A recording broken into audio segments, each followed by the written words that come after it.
అందరికీ నమస్కారం. ఈ నెల 16వ తేదీ ఎంతో శక్తివంతమైన రథసప్తమి. ఇది సూర్యగ్రహణంతో సమానమైన రోజు. ఆ రోజు ఆ సూర్యభగవానుడికి ఎంతో ఇష్టమైన రోజు. ఇలాంటి పవిత్రమైన రోజు మీరు కేవలం ఈ చెట్టును తాకితే చాలు, ఒంట్లో అద్భుత శక్తులు ప్రవేశిస్తాయి. ఆ సూర్యభగవానుడు కిరణాలలోని శక్తి ఈ చెట్టు మాత్రమే గ్రహిస్తుంది. ఈ చెట్టును ఈరోజు కేవలం తాకితే చాలు, మీ ఒంట్లో ఉన్న దోషాలు మొత్తం మాయమైపోతాయి. అష్టదరిద్రాలు పోయి అష్టైశ్వర్యాలు కలుగుతాయి. జీవితంలోని దరిద్రం దరిచేరదు. ఈరోజు ఈ చెట్టును తాకితే అదృష్టం పడుతుంది. మరి ఈరోజు ఏ చెట్టును తాకితే తిరుగులేని ఐశ్వర్యం కలుగుతుందో ఈ వీడియోలో మనం తెలుసుకుందాం. ఇక అత్యంత శక్తివంతమైన రథసప్తమి రోజు మీరు కేవలం జిల్లేడు చెట్టును తాకితే ఆ సూర్యశక్తి మొత్తం మీ ఒంట్లోకి ప్రవేశిస్తుంది. సూర్యకిరణాల్లోని శక్తి కేవలం జిల్లేడు చెట్టు మాత్రమే గ్రహిస్తుంది. అందుకే శక్తివంతమైన రథసప్తమి రోజు జిల్లేడు చెట్టును తాకితే దివ్యశక్తులు సూర్యశక్తి ప్రవేశిస్తుంది. సూర్యకిరణాల్లోని శక్తి కేవలం జిల్లేడు చెట్టు మాత్రమే గ్రహిస్తుంది. అందుకే శక్తివంతమైన రథసప్తమి రోజు జిల్లేడు చెట్టును తాకితే దివ్యశక్తులు సూర్యశక్తి మీలోకి ప్రవేశిస్తాయి. మీ ఒంట్లో దోషాలు మొత్తం కూడా పోతాయి. జాతకంలో సూర్యదోషం ఉన్నవారు, అలాగే రాహు కేతువు శని దోషాలతో పీడింపబడుతున్న వాళ్ళు ఈరోజు జిల్లేడు మొక్కను తాకడం లేదా పూజించడం చేయాలి. ఇక ఈరోజు మీరు జిల్లేడు లేదా రేగు లేదా చిక్కుడు ఈ 3 చెట్లలో ఏ చెట్టునైనా సరే తాకి నమస్కరించుకుంటే మీకు అదృష్టం పడుతుంది. దివ్యశక్తులు మీ ఇంట్లోకి ప్రవేశిస్తాయి. కోటి జన్మల మహాపుణ్యం వస్తుంది. అలాగే జిల్లేడు ఆకులను ఉపయోగించి ఎలా స్నానం చేయాలి? రథసప్తమి ఎంతో పవిత్రమైన మహిమాన్వితమైన రోజు. ఈరోజు జిల్లేడు ఆకులను రేగుపళ్ళను ఉపయోగించి ఎలా స్నానం చేయాలి చెప్తే 7 జన్మల పాపాలు మరియు రోగాలు నశిస్తాయో ఈ వీడియోలో క్లుప్తంగా తెలుసుకుందాం. రథసప్తమి రోజు అరుణోదయ కాలంలో ఎవరైతే 7 జిల్లేడు ఆకులను 7 రేగుపళ్ళను తలపై పెట్టుకొని స్నానం చేస్తారో అలాంటి వారికి 7 జన్మల పాపాలు పోతాయి. అంతేకాదు, మానవుడు తన జీవితంలోని 7 రకాలమైన పాపాలు చేస్తాడు. ఆ పాపాలన్నిటికీ పటాపంచలవుతాయి. ఆ పాపాలు ఏంటంటే ఈ జన్మలో చేసిన పాపాలు, జన్మాంతరాల్లోనూ చేసిన పాపాలు, తెలిసి చేసిన పాపాలు, తెలియక చేసిన పాపాలు, మనసుతో చేసిన పాపాలు, వాక్కుతో చేసిన పాపాలు, శరీరంతో చేసిన పాపాలన్నీ కూడా ఈ రోజుతో హరించుకుపోతాయి. అసలు జిల్లేడు ఆకులను రేగు పండ్లను తలపై పెట్టుకొని రథసప్తమి రోజు ఎందుకు స్నానం చేయాలో చాలామందికి తెలియదు. దాని వెనుక దాగి ఉన్న రహస్యం తెలుసుకుంటే మీరు ఆశ్చర్యపోతారు. దాని గురించి ఈరోజు క్లుప్తంగా తెలుసుకుందాం.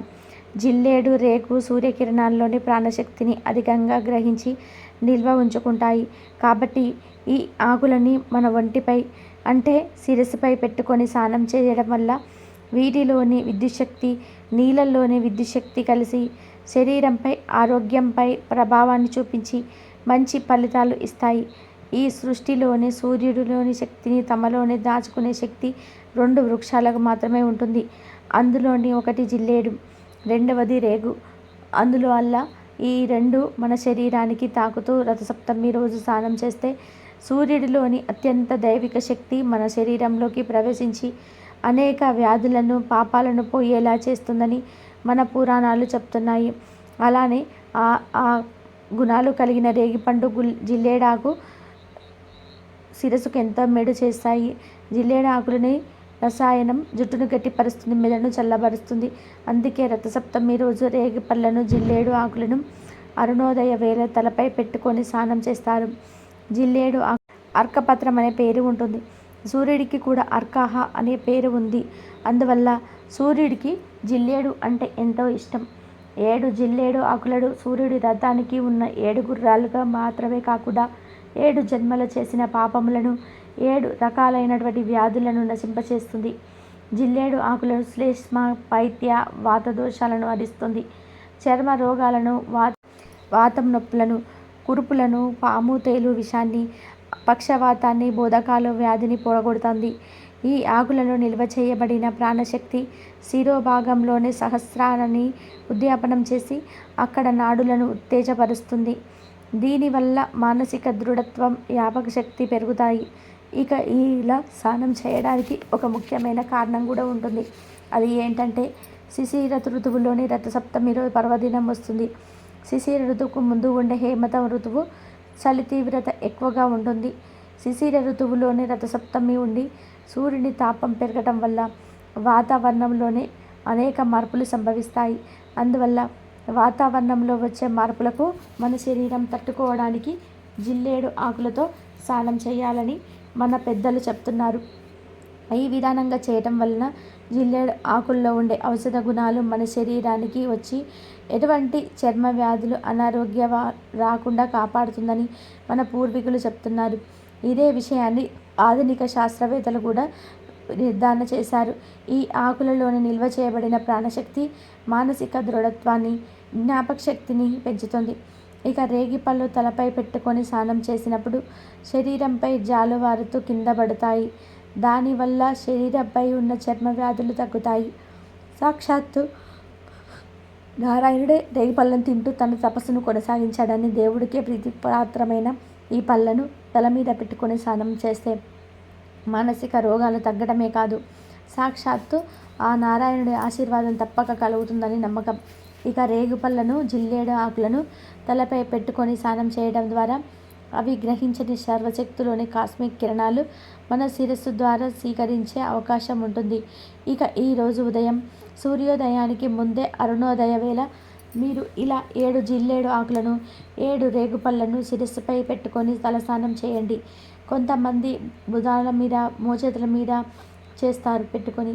అలా కుదరని పక్షంలో మీరు 7 జిల్లేడు ఆకులను శిరస్సు మీద పెట్టుకొని స్నానం చేయండి. ఒకవేళ మీకు దొరకని పక్షంలో కనీసం 1 జిల్లేడు ఆకు, 1 రేగు పండైనా సరే తలపై పెట్టుకొని స్నానం చేయండి. ఇలా స్నానం చేసే సమయంలో ఈ శ్లోకం చదువుకొని స్నానం చేస్తే తొందరలోనే మీకు రాజయోగం పడుతుంది, అదృష్టం కలిసి వస్తుంది. రథసప్తమి రోజు అరుణోదయ వేళ మీకు స్నానం చేసే సమయంలో మీరు చదవాల్సిన ఆ స్తోత్రం ఏమిటంటే యజ్జన్మ కృతం పాపం మయా జన్మసు సప్తసు తన్మే రోగంచ శోకంచ మాకరి హంతు సప్తమి అని ఈ శ్లోకం చదవాలి. అంటే 7 జన్మలలోని పాపాలు, రోగాలు, శోకాలు కూడా తొలగిపోవాలని ఈ శ్లోకాన్ని అర్థం. ఇక ఈరోజు చేయవలసిన ముఖ్యమైన విధి ఒకటి ఉన్నది. ఈరోజు సూర్యోదయానికి ముందు ఇలా స్నానం చేశాక రథసప్తమి రోజు సూర్యోదయం సమయంలో జిల్లేడు ఆకుకు రంధ్రం చేసి దాని మధ్య నుండి సూర్యుడిని దర్శనం చేసుకుంటే ఆ సంవత్సరమంతా కూడా మీ ఇంట్లో అన్ని శుభాలే కలిగేలా ఆ సూర్య భగవానుడు దీవిస్తాడు. ఈరోజు ఇలా జిల్లేడు ఆకుకు రంధ్రం చేసి ఆ రంధ్రం ద్వారా సూర్య భగవానుడిని చూసి నమస్కరించుకోవాలి. ఇలా చేస్తే భోగభాగ్యాలు, అష్టైశ్వర్యాలు కలుగుతాయని విశ్వాసం. ఆ సూర్య భగవానుడికి ప్రసన్నం చేసుకోవడానికి ఇది ఎంతగానో ఉపయోగపడుతుందని మన పురాణాలు చెప్తున్నాయి. ఇలా సూర్య భగవానుడి దర్శనం చేసుకున్న సమయంలో ఆ సూర్య భగవానుడి 12 నామాలు జపిస్తే ఎంతో మంచిది. ఆ నామాలు ఏమిటంటే మిత్రాయ నమః, రవయే నమః, సూర్యాయ నమః, భానవే నమః, కాగాయ నమః, పోషాయ నమః, హిరణ్య గర్భాయ నమః, మరీచాయ నమః, ఆదిత్యాయ నమః, సవిత్రే నమః, అర్కాయ నమః, భాస్కరాయ నమః అనే ఈ నామాలను జపించుకోవాలి. ఈ మంత్రాలు చదవటం రాని వాళ్ళు సూర్యుని చూసి నమస్కరించుకుంటే సరిపోతుంది. ఎక్కడ జిల్లేడు ఆకులను పోసే సమయంలో జాగ్రత్తగా కొయ్యాలి. అజాగ్రత్తగా కోస్తే పాలు చింది కంట్లో పడతాయి. అది చాలా ప్రమాదం. జాగ్రత్తగా జిల్లేడు ఆకును కోసి నీటితో శుభ్రంగా కడుక్కోవాలి. పాలు మొత్తం పోయేదాకా కడగాలి. ఆ ఆకును గుడ్డతో తుడుచుకొని దాని మీద రేగుపళ్ళు పెట్టుకొని శిరస్సు భాగంలో ఉంచి 2 కళ్ళు గట్టిగా మూసుకొని శ్లోకం చదువుతూ శిరస్సుపై నీటిని వదలాలి. ఇలా చేస్తే ఎంతో మహాపుణ్యాన్ని పొందుతారు. ఇంకా ముఖ్యంగా మీ ఇంట్లో చిన్నపిల్లల్ని జిల్లేడు ఆకుల్ని కోసుకొని రమ్మని పంపకండి. వారికి వాటిని ఎలా తెంపాలో అర్థం కాదు. కాబట్టి ఇలాంటి జాగ్రత్తలు తీసుకొని ఇలా చేసి ఆ సూర్య భగవానుడి ఆశీస్సులు ప్రతి ఒక్కరు కూడా పొందాలి. ఈరోజు జిల్లేడు ఆకులు లభించకపోతే చిక్కుడు ఆకులను కూడా వినియోగించవచ్చు. మరి ఇంతటి పవిత్రమైన రోజు ఈసారి ఫిబ్రవరి 15, 2024లో జరుపుకోవాలా? లేదా ఫిబ్రవరి 16వ తేదీన జరుపుకోవాలా అని ధర్మ సందేహం చాలామందిలో ఉంటుంది. దీనికి వివరణ ఇప్పుడు చూద్దాం. ఈశ్వరుడు మాఘశుద్ధ సప్తమి రోజు సూర్యుని సృష్టించాడు. అందువల్ల ఈరోజు సూర్య జయంతిగా రథసప్తమిగా జరుపుకుంటారు. ఈరోజు అరుణోదయ వేళలు చేసిన దాన జపాన అర్ఘ్య ప్రదాన తర్పణ దానాదులన్నీ అనేక కోటి రెట్ల పుణ్యఫలాన్ని ఆయురారోగ్య సంపదలను ఇస్తుంది. ఈసారి రథసప్తమి ఎప్పుడో తెలియాలి అంటే ముందుగా మనకు సప్తమి తిథి గురించి తెలియాలి. ఈసారి సప్తమి తిథి అనేది ఫిబ్రవరి 15, 2024న ఉదయం 10:12 మొదలై ఫిబ్రవరి 16, 2024న ఉదయం 8:54 సప్తమి తిథి ఉంటుంది. సప్తమి తిథి తెలిసింది. దీని ప్రకారం ఎక్కువ సమయం ఫిబ్రవరి 15వ తేదీన సప్తమి తిథి ఉంది. అందువల్ల చాలామంది ఫిబ్రవరి 15 రథసప్తమి అనుకుంటున్నారు. కానీ రథసప్తమికి అరుణోదయ వేళలకు సంబంధం ఉంది. అరుణోదయ కాలం అంటే సూర్యోదయం కంటే 4 గంటల ముందు సమయం. అంటే ఒక గడియ అంటే 24 నిమిషాలు. 4 గడియలు అంటే 1 గంట 36 నిమిషాల ముందు నుండి సూర్యోదయం వరకు ఉన్న కాలాన్ని అరుణోదయ కాలం అంటారు. ఈ అరుణోదయ సమయం తెలియాలంటే సూర్యోదయాన్ని తెలియాలి. కానీ ఫిబ్రవరి 15వ తేదీ సూర్యోదయ కాలంలో సప్తమి తిథి లేదు. అందువల్ల ఫిబ్రవరి 15వ తేదీ రథసప్తమి జరుపుకోవటం వల్ల కుదరదు. కానీ ఫిబ్రవరి 16వ తేదీ సప్తమి తిథి అనేది ఉదయం 8:54 వరకు ఉంటుంది. అంటే ఫిబ్రవరి 16వ తేదీ సూర్యోదయ సమయంలో సప్తమి తిథి ఉంటుంది. కాబట్టి ఈరోజు అనగా ఫిబ్రవరి 16వ తేదీని రథసప్తమిగా జరుపుకోవాలి. ఈ ఫిబ్రవరి 16వ తేదీ సూర్యోదయానికి సమయానికి వచ్చి ఉదయం 6:30 సూర్యోదయం అవుతుంది. ఈ సూర్యోదయానికి ముందు 4 గడియల ముందు కాలాన్ని అరుణోదయ సమయం అంటారు. దాని ప్రకారం ఈ ఫిబ్రవరి 16వ తేదీ అరుణోదయ సమయం వచ్చి ఫిబ్రవరి 16న తెల్లవారుజామున 4:54 ఉదయం సూర్యోదయ సమయంలో అనగా 6:30 వరకు ఉంటుంది. అంటే మొత్తం కాలం 1 గంట 39 నిమిషాలు. మరి రథసప్తమికి అరుణోదయ కాలం ఎంతో ముఖ్యమైనది. ఈ అరుణోదయ కాలంలో స్నానాదులు చేస్తే కోటి రెట్ల పుణ్యం ఫలంతో పాటు జన్మల పాపాలు పోతాయి. ఈరోజు అరుణోదయ కాలంలో 7 జిల్లేడాకులు 7 రేగుపళ్ళను తల భుజాలపై తదితర ప్రాంతాల్లో ప్రదేశించి తలస్నానం చేస్తే 7 జన్మల పాపాలు దరిద్రం మొత్తం కూడా ఈరోజు పోతాయి. ఈరోజు తులసి కోట వద్ద ఆవు పేడతో అలికి పసుపు కుంకుమలతో అలంకరించిన ముగ్గుల మీద గొబ్బి పిడికలను కుంపటిగా అమర్చి దాని మీద పసుపుతో అలంకరించుకున్న కొత్త గిన్నెలు పెట్టి అందులో ఆవు పాలతో పొంగలి వండాలి. ఈ క్రమంలోనే పాలను 3 సార్లు పొంగనివ్వాలి. పొంగలి వండిన తర్వాత చిక్కుడు గింజలను రథాకారంలోనే గుచ్చి తులసి కోట ముందు వేసిన తర్వాత ఆ రథాన్ని ఉంచేసి ఆ రథం మీద సూర్యదేవుని ఆహ్వానం చేసి రథం ముందు 15 చిక్కుడు ఆకులను పరిచి వాటిల్లో ఇంతకుముందు కొనిన బంగారం పెట్టి అంటే వీటిల్లో 5 ఆకులు మధ్య దేవుడికి, 5 ఆకులు తులసి మాతకి, 5 ఆకులు సూర్య భగవానుడికి నిర్ధానం పెట్టాలి. ఆదిత్య సంబంధమైన సూత్రాలు పుస్తకాలు పారాయణాలు చేయాలి. సమంత్ర రకంగా షోడశోపచారాలు ఆదిత్యుడికి అర్ఘ్యం చేయాలి. ఈ పూజల్లో అనేక ప్రాంత ఆచారాలన్నీ కనిపిస్తాయి. కొందరు 7, 9 ఆకులను నివేదన చేస్తారు. కొంతమంది ప్రాణాలు ఏకబాంనే నిద్ర లేచేసి దగ్గర ఉన్న నది లేదా చెరువు అందులో నీటిని కలిపి ఆ తర్వాత శాస్త్రోక్తంగా స్నానం చేస్తారు. మరికొన్ని ఆచారాల్లోనే ఇంటి వద్దనే స్నానం చేసేసి దీపాన్ని వెలిగించి ఆ దీపాన్ని ఎట్లా సెట్ అయిపోతుందో అనుసరించి వెండి, బంగారం లేదా రాగి పాత్రను ఓం రింగు చేయి. ఆ పాత్రను సిరిసి పెట్టుకొని నింగుకు పెట్టుకొని నందికి మాత్రం ధ్యానించి నిద్ర ఆనే పడుతుంది. ధర్మ సింధూరం ప్రకారం రథసప్తమికి ముందు రోజు అంటే షష్ఠి రోజు ఉపవాసం ఉండి మర్నాడు 7 జన్మల పాపం నశిస్తుంది. రథసప్తమి వ్రతాన్ని చేయడం వల్ల శారీరక రోగంతో పాటు ప్రస్తుత గత జన్మలోని పాపాలన్నీ కూడా నశిస్తాయని వ్రత చూడమని చెప్తుంది. మనస్ఫూర్తి ప్రకారం సూర్యారాధన శారీరక రోగాలను నశించేసి ఉత్తమమైన ఆరోగ్యకలం కలుగుతుందని చెప్తుంది.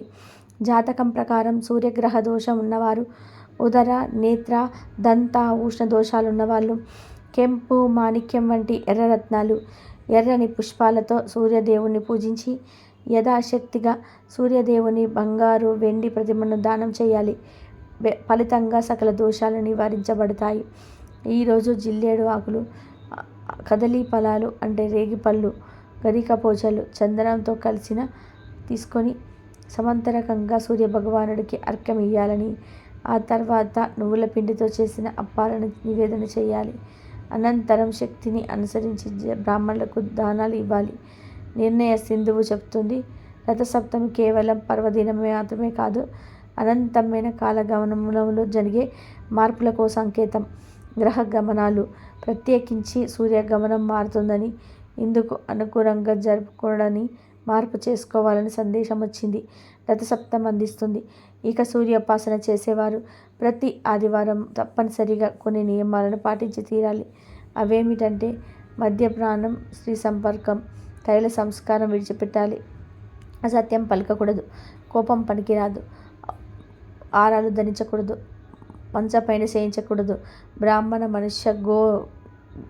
బ్రాహ్మణ ఇందు చేయకూడదు. సూర్యోపాసన చేసే రోజున ప్రత్యేకించి ఆదివారం రోజు సూర్యోదయానికి పూర్వమే నిద్రలేచి కాలకృత్యాలు తీసుకుని ప్రవాహాలు, చెరువుల్లో నూరేదాకా కోనేరులో స్నానం చేయాలి.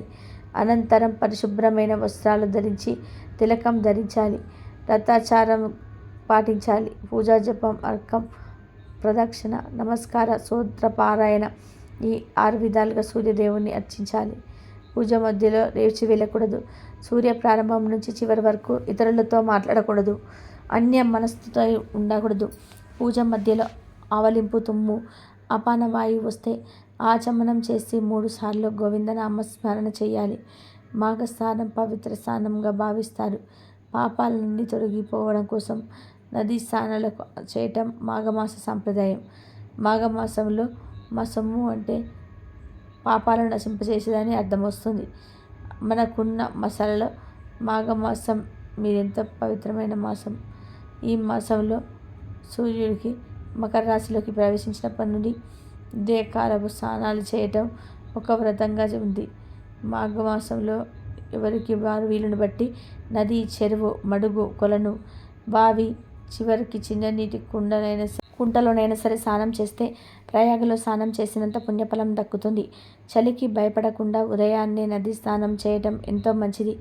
మాఘమాసంలో సూర్యుడు ఉన్న మకర రాశిని బట్టి ప్రత్యూష కాలంలో సూర్యకిరణాలు ఒక ప్రత్యేక కోణంలో అయితే భూమి జారుతాయి. ఆ సమయంలో సూర్యకిరణాల్లో ఉండే అతినీల లోహిత పరారుణ కిరణాల వల్ల సాంద్రతలోపు మార్పు వచ్చింది. ఆర్థిక శాస్త్రవేత్తలకు సైతం మాఘమాసంలో సూర్యోదయానికి ముందు రోజు స్నానాలు చాలా ఆరోగ్యవంతంగా ఉండేవారు.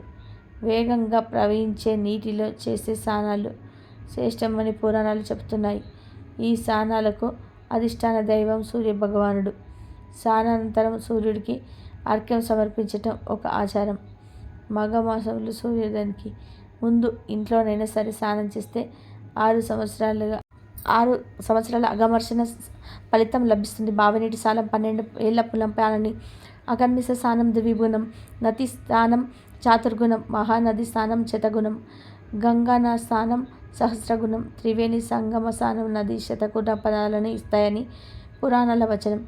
మాఘ స్నానం రోజు దివ్యతీర్థాలను స్మరించి పాప వినాశనం కోరుతూ సాంప్రదాయం.